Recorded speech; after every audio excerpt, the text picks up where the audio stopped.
सुप्रभात।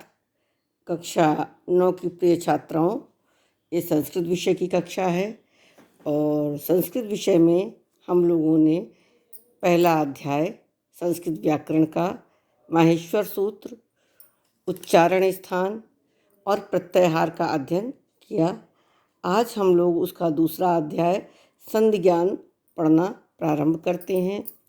संधि का मतलब होता है जोड़ना, ठीक है। जब इन शब्दों को यदि शीघ्रता से दो शब्दों को पढ़ा जाए तो अलग अलग पृथक पृथक यानी अलग अलग उच्चारण शीघ्रता से नहीं हो पाता है। ऐसी स्थिति में उनका मिलजुल कर जो नया उच्चारण होता है, इस नए उच्चारण में ही जो परिवर्तित ध्वनि होती है यानी बदली हुई ध्वनि बन जाती है, उसे संधि के द्वारा बना हुआ मानते हैं। अर्थात इस प्रकार संधि का शाब्दिक अर्थ है जोड़ अथवा मेल, यानी जोड़ना अथवा मिलाना। संधि शब्दों के मिले हुए उच्चारण का एक रूप है, अतः दो शब्दों के मिलने से जो वर्ण संबंधी परिवर्तन होता है उसे संधि कहते हैं। यानी दो शब्दों के मिलने से वर्ण संबंधी जो परिवर्तन हो जाता है स्वर या व्यंजन में, उसे संधि कहते हैं। संधि के कितने भेद हैं? संधि के तीन भेद हैं। संधि के तीन भेद हैं। कौन कौन सा है? नंबर 1 स्वर संधि, जिसको अच संधि कहते हैं।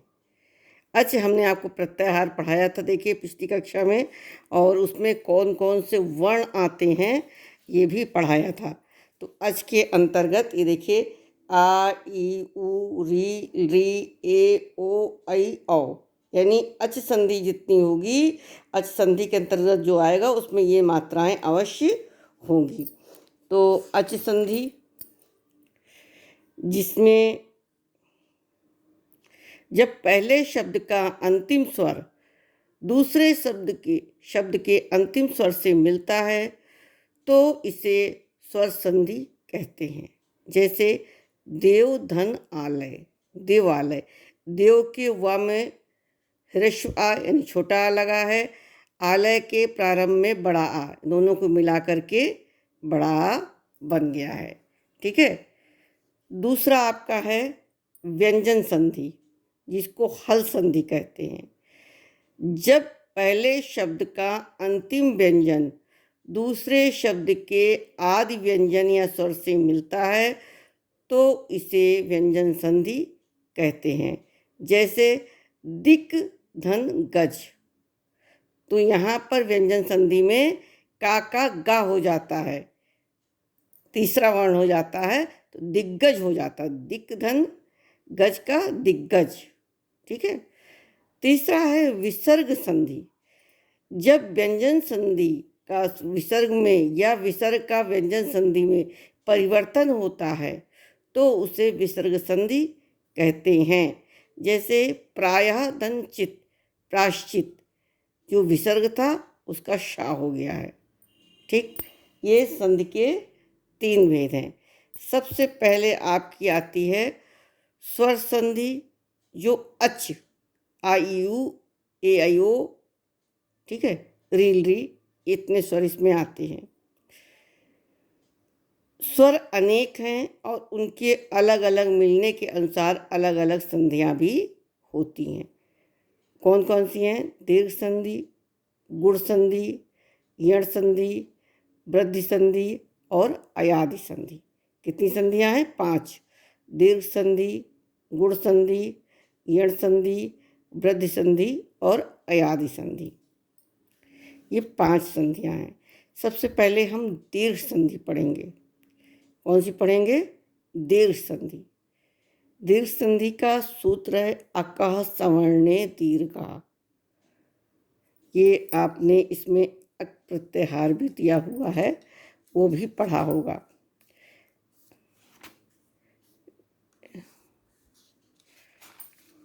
ये देखिए अक प्रत्ययहार।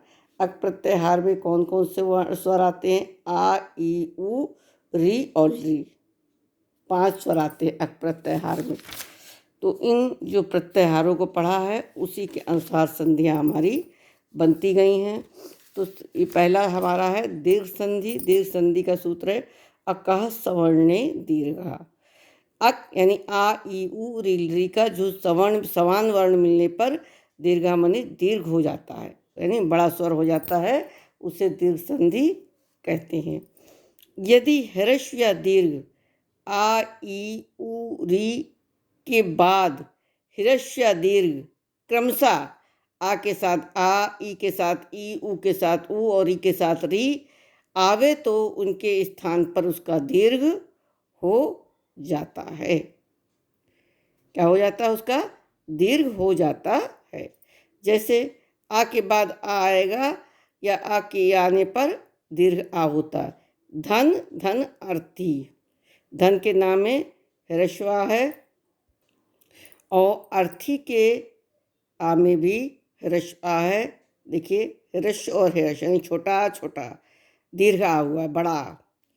दैत्य धन आकारा।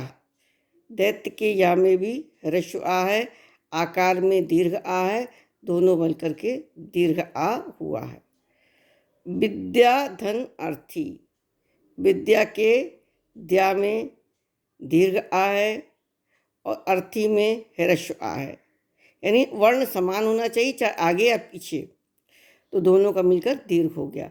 राम धन अवतार। राम अवतार ह्रस्व और ह्रस्व आ मिलकर के दीर्घ आ हुआ है। तथा धन अपि। तथा के था में दीर्घ आ और अपि में ह्रस्व आ, क्या हुआ? दीर्घ आ। इसी तरह से ई है।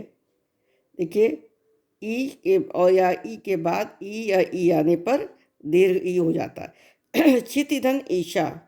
क्षितिशा ह्रस्व ई दीर्घ ई बना। गिरिधन ईशा। गिरीशा ह्रस्व ई दीर्घ ई बना। श्रीधन ईशा, दोनों दीर्घ हैं। ईशा दीर्घ ई का दीर्घ ई बन गया। अगला है ऊ या ह्रस्व या दीर्घ ऊ के पश्चात ऊ या ऊ आए तो दीर्घ ऊ होता है। ठीक है। बधु धन उत्सवा। बधु के धा में दीर्घ आ है, ऊ है और उत्सव में ह्रस्व ऊ है, क्या हुआ? बधु उत्सवा। लघु धन उर्मी। लघु के घा में ह्रस्व ऊ है, इसमें भी ह्रस्व ऊ है, लघु उर्मी। भानु धन उदया।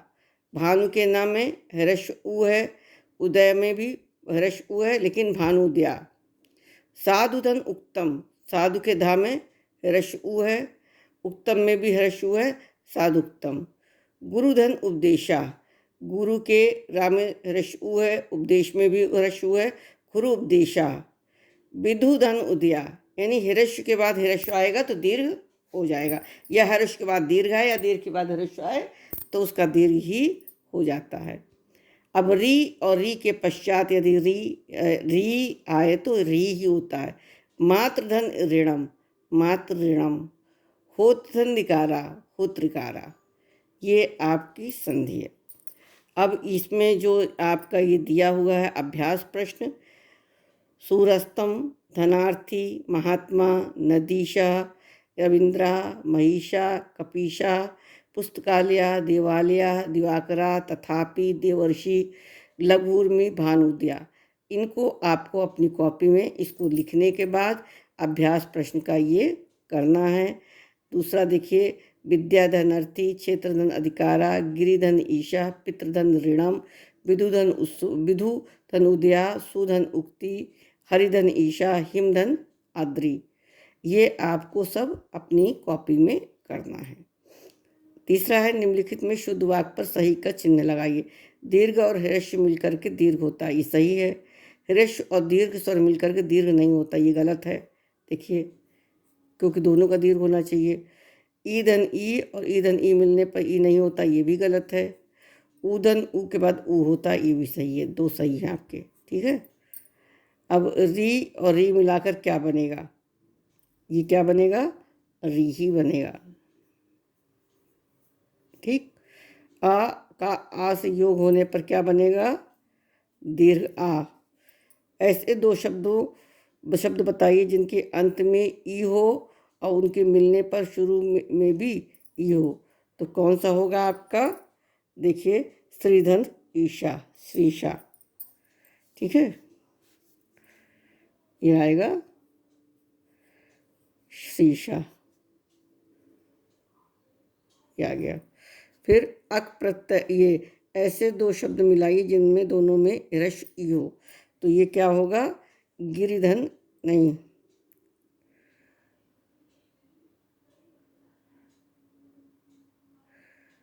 अक प्रत्याहार में से क्या समझते हैं?